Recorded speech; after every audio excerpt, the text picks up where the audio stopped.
Hi everybody, it is Julie. I am here with an August haul. Let's jump right into it.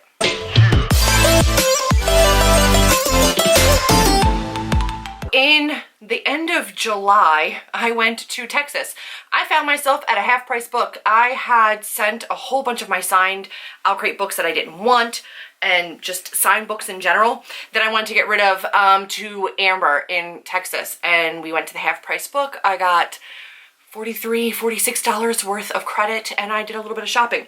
So I have books from half-price books. I have some ARCs, I have some gifts, I have some orders that I placed on Amazon, and I have a whole bunch of ARC stuff that came. I have my last and final Labyrinth unboxing from Spearcraft box, book box, I think is what it's called. I have zero hopes for this box, but I'm just gonna throw it into this haul because I'm sick and tired of it. So we'll save that one for last. Usually it's a lot longer between hauls, but this time around I actually have a decent amount to discuss, so we're just gonna jump right into it. Sounds good, right? All right, let's do this. First step from Entangled is the Rogue King. This is a shifter, dragon shifter romance. I believe this is an adult sexy time. Who and what she is makes her a mark for the entire supernatural world, especially dragon shifters. And then there's a rogue dragon shifter that finds her. It's Sexy, Suspenseful, and Smoking Hot by Abigail Owen. I'm supposed to get 2 of these and use one of them for a giveaway, but that didn't happen. I only got 1, so I'm gonna read that at some point and get me a little bit of dragon shifter romance and see how I feel about that one. I got a couple books that were gifted to me while I was in Texas. First up being Ramona Blue by Julie Murphy. This is one that Amber has had on her shelf. I knew she had this for a really long time. She went to a signing by Julie Murphy because Julie Murphy lives in and around the town that Amber is from, so she's frequently doing signings around there. It says, Julie, greatness, great names, great minds, float until you can swim. So I've got a signed Ramona Blue, which I have already read and really, really love, so I'm really excited about that. And then Rosie, when we went to the tree house, I had brought a whole bunch of ARCs and things that I was passing along to Rosie, Allie, and Amber, a couple for Amber. And in return, she gifted me a couple of things that I'm just so excited for. First up is this amazing paperback version of the Hazelwood. I know this is not everybody's book. I have 2 copies of this already, so this is my 3rd. I have a paperback original cover ARC. I have a hardcover Outcrate exclusive cover, and then this paperback was too gorgeous not to get. And I looked for it at Half Price Book, wasn't able to find it there, but then Rosie gifted it to me. We actually went to Half Price Book before the treehouse with Rosie, so she knew I hadn't found it there, and then she picked it up and brought it to me 2 days later to the treehouse because she's a sweetheart. I really, really liked this book, and this is just gorgeous, so I'm really excited to have it. And then Night Country comes out soon, and I can't wait for that. And then, because this is one of her favorite books, she gifted me Far From the Tree by Robin Benway, and I have not read this yet. I'm really excited to. I think she put a little message in this. She did, and I can't handle it. She's just the sweetest. So knowing that she loves this one definitely makes me want to read it. It's a trio of siblings that are all unaware of one another's existence until Grace gives up her own child for adoption and feels compelled to seek out her own biological family. Anything with family, you guys know I'm a sucker for. Hard-hitting contemporaries are far and away like one of my favorite things ever. So this one will be getting read really, really soon. I think I know what for. So stay tuned for special announcements and TBRs coming up soon because I feel like this fits in with some reading I'm going to be doing soon. So stay tuned for that. But very, very excited to have that book. And then we're going to get into some things that I purchased for myself. So first up was Victoria Schwab's, Victoria Schwab's, yeah, The Dark Vault. So this is the archived and something else, The Unbound. I have not read these yet. These are the only Schwab I haven't read, with the exception of The Near Witch, which I'm reading right now. So this completes, like, I now own all of Schwab, with the exception of some of her old middle grade. I have City of Bones, City of Ghosts, Tunnel of Bones. Yeah, now I have everything. I like that this kind of fits the theme for the Savage Song, the Monsters of Verity series, the like font and everything. And I just love the colors of this. So really excited to have this. Definitely want to read that at some point soon. Don't know when, but we were talking about it in one of our hangouts when we were writing, and I was like, I need to have that. So I picked it up. Then I got a couple things at Half Price Books and one thing at Barnes & Noble. So let's talk about Barnes & Noble. This was one of the $5 table deals, and then I'm a member, so it was like $4 and something. And this is Difficult Women by Roxane Gay, which I have read already. This was a library read for me, so I wasn't able to annotate it. Since then, I've made a couple people read it. It's dark. It's strange. It's nothing like I thought it was going to be when I went into it, but I ended up really, really liking it. I also read this a very long time ago, so I'm really excited to dive back into it, to read the stories again and annotate it. I know it's not an easy read. It has some really hard-hitting, really graphic, gripping, like, tales, and it's just so unlike anything I've ever read before, but I really, really enjoyed it. So really excited to have that on my shelves for like $4 or something. Even When You Lie to Me. This is by Jessica Alcott. I got this at Half Price Book. All these books for $24, $27 with tax. I got $21 back in cash. The most expensive thing that I got, I'll show you. This was actually $9.99, so $10 for my Bob Ross pins, which went onto my denim jacket when we went to Painting with a Twist, and then went back onto this to travel home. But I like to get pins everywhere I go, and because we did Painting with a Twist and I knew we were doing a Bob Ross tutorial while I was in Texas, I figured that would be fitting to remember my trip. So anyway, that was that. Anyway, this book, this is, the synopsis of this sounded amazing. Tom Drummond is the perfect guy. He reads classics. He tells the wittiest jokes, but best of all, he likes Charlie. And for someone who's used to being in the shadows of her best friend, Drummond's spotlight warms Charlie in a way she never thought possible, but as their relationship grows closer, there's one detail that remains impossible to forget. Mr. Drummond is her teacher. Oh my gosh, I can't wait to read that.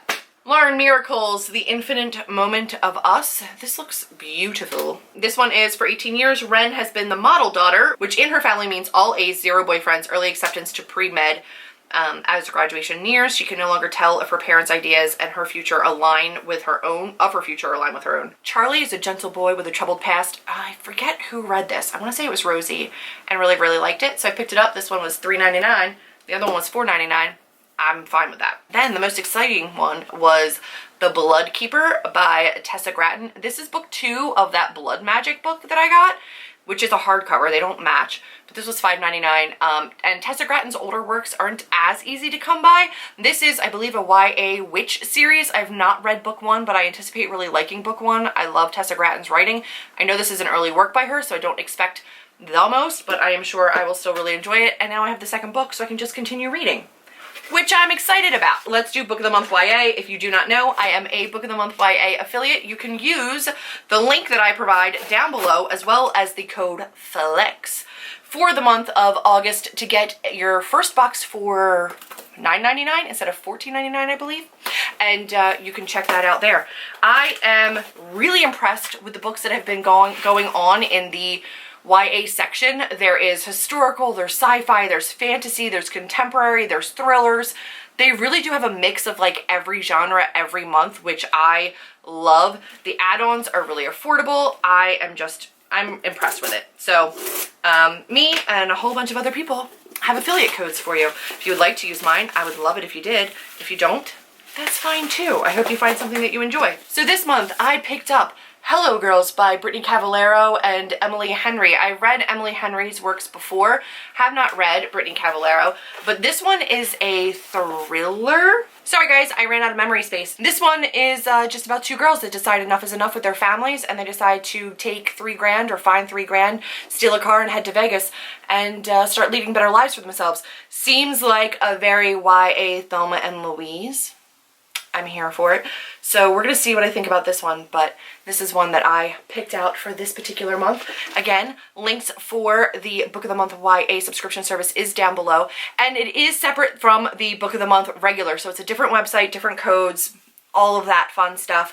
But really, really excited to be able to offer you guys the first one for $9.99. If you want to check out the link down below and the code FLEX, you guys can grab one. We are on to ARCs. I have one here. This one is from Hachette. I believe I know what this one is. It is Queen of the Conquered by Kaysen Calendar. The name on this is not the actual author's name. There's been a name change, and I'm really excited to read this one. This is one that I was trying to get at BEA, and they flew off of the shelves over at Orbit. So this is a Caribbean-inspired fantasy. Really excited for that. I don't know if this is a debut. Sigourney Rose has mind powers, the power to control minds, and seeks vengeance against her family's murderers in a world embattled by colonial oppression. So this is an adult debut. It's powerful, compelling, and unflinching. So this one is not an actual debut, but it is an adult debut, which is exciting. I don't know why I thought this was YA. It isn't, but it's actually not too big. This one comes out in November 12th of 2019. So really excited to still be able to have that one. Thank you so much to Paolo for being able to get that to me. I'm very excited to have this on my shelves. It's going to go down onto my ARC shelf down there and get added to many a TBR. Is this one book? This is a big book.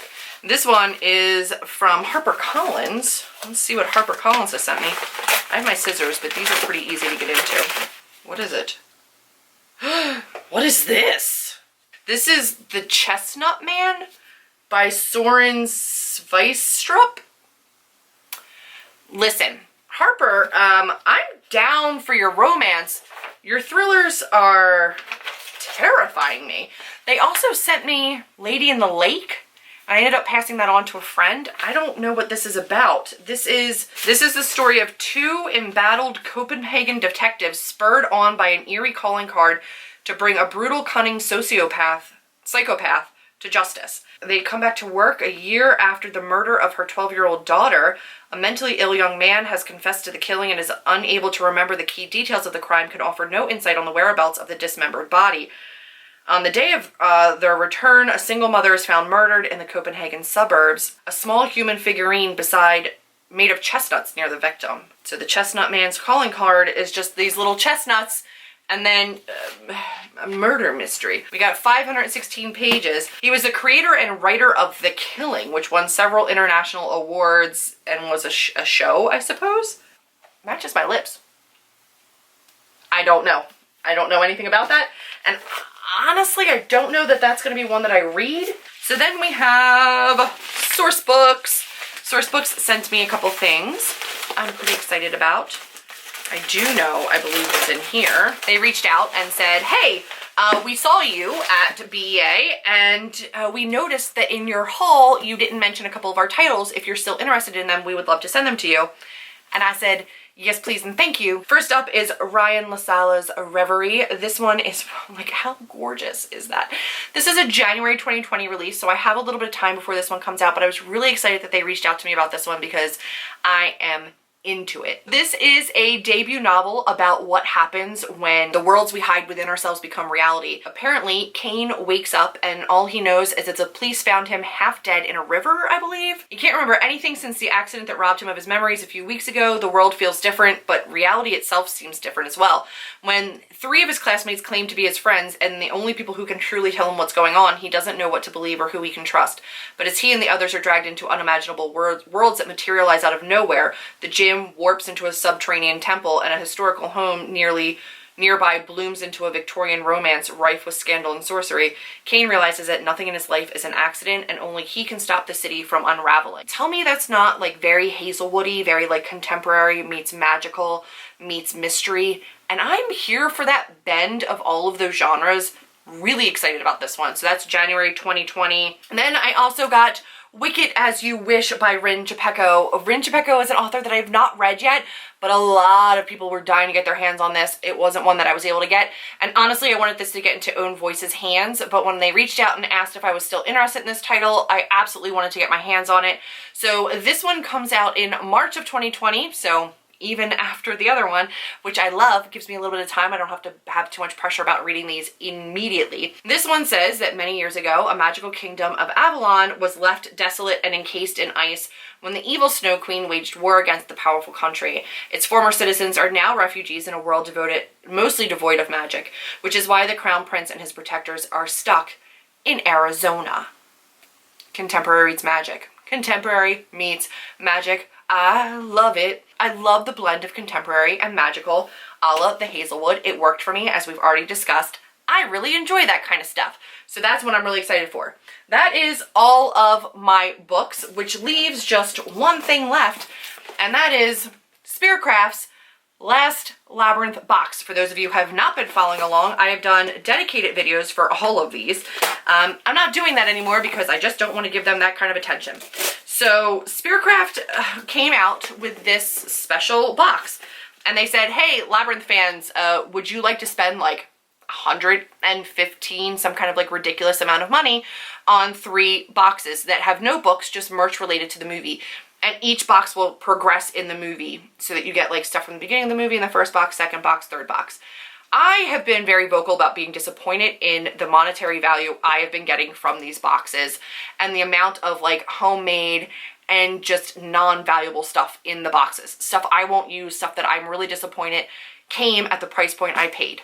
The creator of the box messaged me or commented on one of my videos, my last video to be exact, and said that all of the lotions are handmade by them, the room sprays are handmade by them, they aren't repackaged into smaller bottles, they're all crafted by them.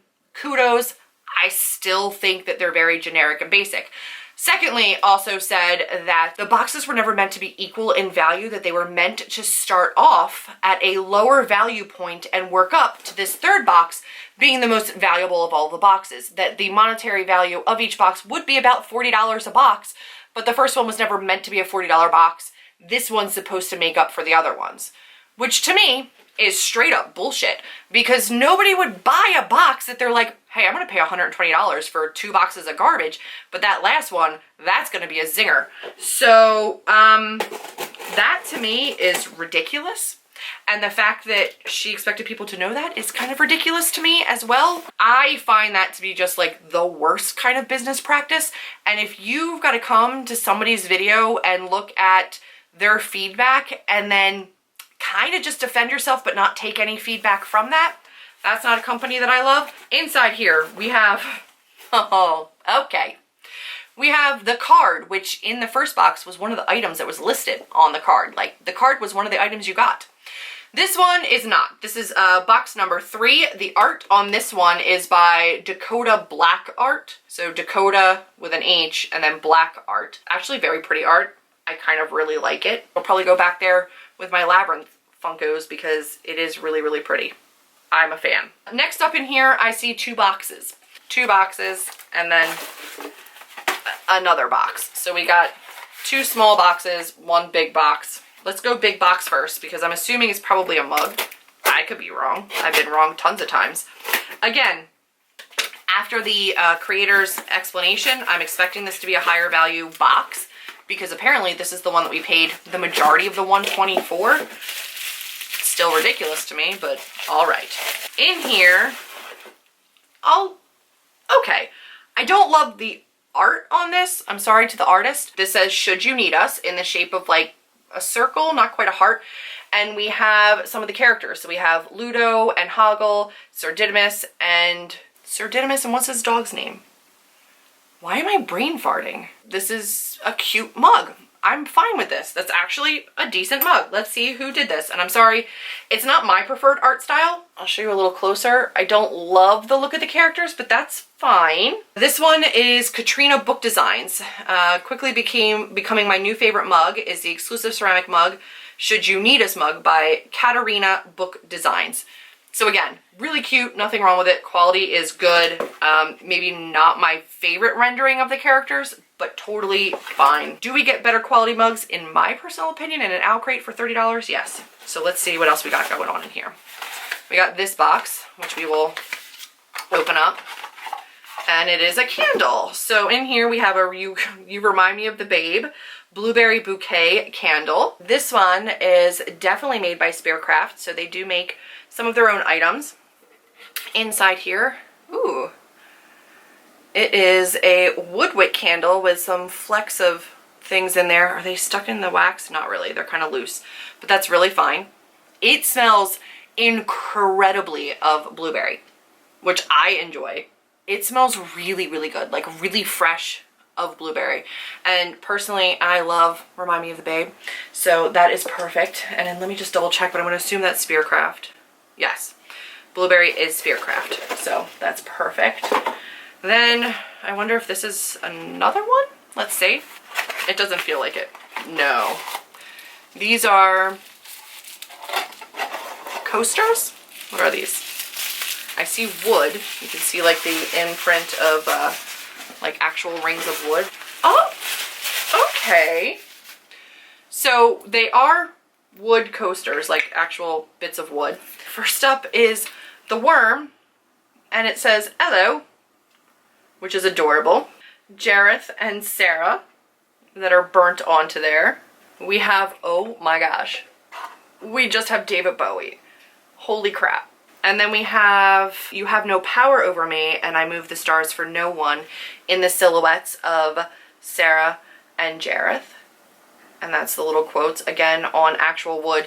I will say these seem to have some kind of a lacquer on them. It isn't strong because it's barely glossy, but it does look like they're sealed a little bit, which is good so that if something spills on this, it doesn't warp them too much, but I still don't know how well they'll hold up because the bottom is not lacquered. Like this side is not lacquered. You can tell the difference between the shine and non-shine, and the sides don't seem to be lacquered. So I don't know how well they'll hold up if you put something that like with condensation on there, but those are cute. Those are exclusive Labyrinth set of four wooden engraved live edge coasters by Spearcraft Bookbox. So they made those as well. They're cool. Again, this is a better value than the other boxes, but I still think it's a little ridiculous to expect people to wait for the last box before they get value. We have an I Move the Stars for No One sticker. This is the same kind of label that was on the outside of the box, just a sticker. We have, oh my God. We have an enamel pin that just says friends with a question mark, and it's Ludo. There's our little Ludo, and it just says friends. Because he does say, Sarah, friend. He looks a little bit like an Ewok, but that's okay. He's adorable. So let's see who that's from. The Labyrinth-inspired exclusive enamel pin is by Spearcraft Bookbox. So that's also by them. This very thick thing, which I'm assuming they're going to call a bookmark, and it says Dance Magic Dance, Dance Magic Dance, and Little Bowie. It is very thick. This side unfinished, this side lacquered. That would be really thick for a book, but it is really cool to just maybe like display somewhere. This is a Labyrinth David Bowie inspired wooden bookmark, cut, sanded, and engraved by Spearcraft. That's by them again.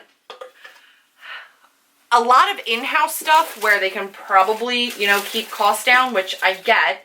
They've clearly outsourced some stuff, which is good. I guess the real question is whether or not I think that this is still valuable when you put everything together. Then we have a Labyrinth 80s Activity Book Locket Keychain by 1000 Lives Shop. Did you love this book as a kid? So this is a keychain locket.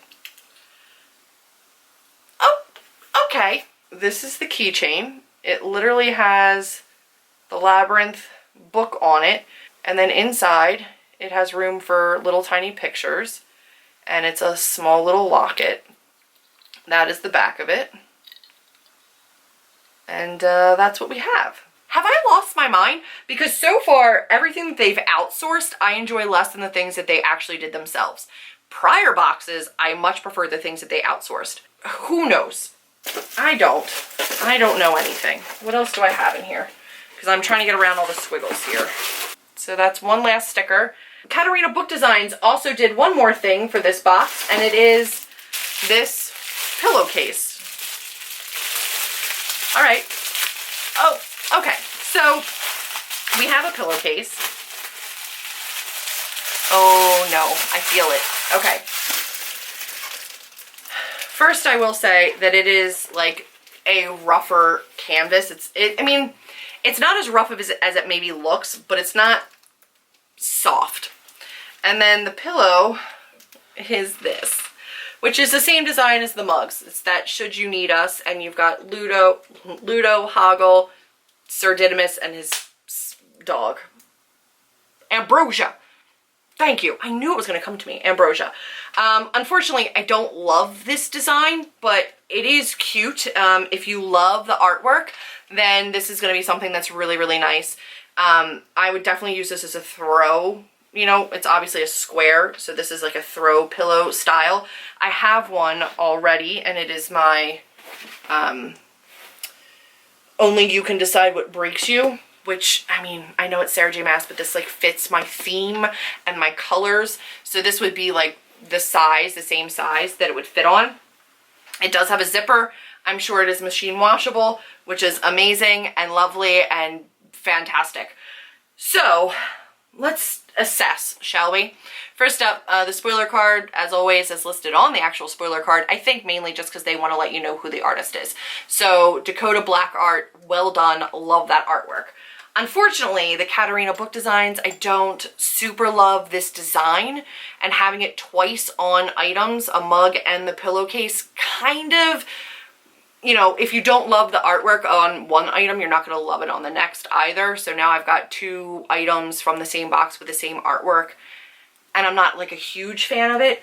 I will never appreciate or value stickers in a box, especially when they are just printouts from like images that you find online or from a movie. To me, there's no value in that. This is cute. I don't think it's usable, and I don't think as a display piece it really stands out enough. The actual like engraving is not evident enough from a distance to display it and have you know what it is, and it's too thick to use comfortably in a book. So for me, that's kind of a wasted item that I won't use. I do like Ludo Friends because it's just adorable to me. And I do like these for a more rustic setting. I am a little bit hesitant just because they seem so unfinished in terms of the back or the sides, that any condensation or sweating will really get through, and even the lacquer on the top seems really thin. And I understand that's probably a decision they had to make, but I do appreciate the time and attention it took to burn these patterns into the wood. The locket book keychain I will never use. I think that's just a wasted item as well. But the candle is amazing. So, was this the best of all of the boxes? Absolutely. Do I still feel like this was a $120 trio of boxes? Absolutely not. That's my personal opinion. How you spend your money is completely up to you, but I did spend my own money on this, and I just don't feel like I got the value. I also don't really appreciate when people come to my channel. Now, you have every single right in the world to say your piece and say what you want to say about, I don't know. It's weird for me if the creator of a box then comes to a content creator objectively reviewing your box and tries to argue their case, but doesn't actually acknowledge anything. And for me to come to my channel and say, hey, this was never meant to be an even monetary split. It was always supposed to be low quality boxes and then one high quality box at the end. Seems absurd to me as a business model that you would spend such a long period of time between these boxes, because they were pre-ordered a long time ago, and expect people to sit through 2 subpar boxes to get to one that's just on par. This to me is more on par with an actual $40 box. This is, I still struggle to say this is $40. Honestly, I'm sorry, I just do. I've seen other book boxes that include a book, include items like this, and they're less than $40. So for me, is this a $40 box? Sure, I'll give you $40 on this one, but it certainly doesn't make up for the other 2 that were distinctly not $40. That's my personal opinion. You're free to do what you want, spend your money how you want. I personally just don't, I felt like I didn't get my value from it. But that's been my haul, my ARCs, my acquired books, my purchased books, my book of the month, YA, which you should still check out that link down below, and my Labyrinth unboxing. That's going to be it for this one. If you liked it, be sure to give me a big thumbs up, click subscribe, and I'll see all of you in my next video. Bye, guys.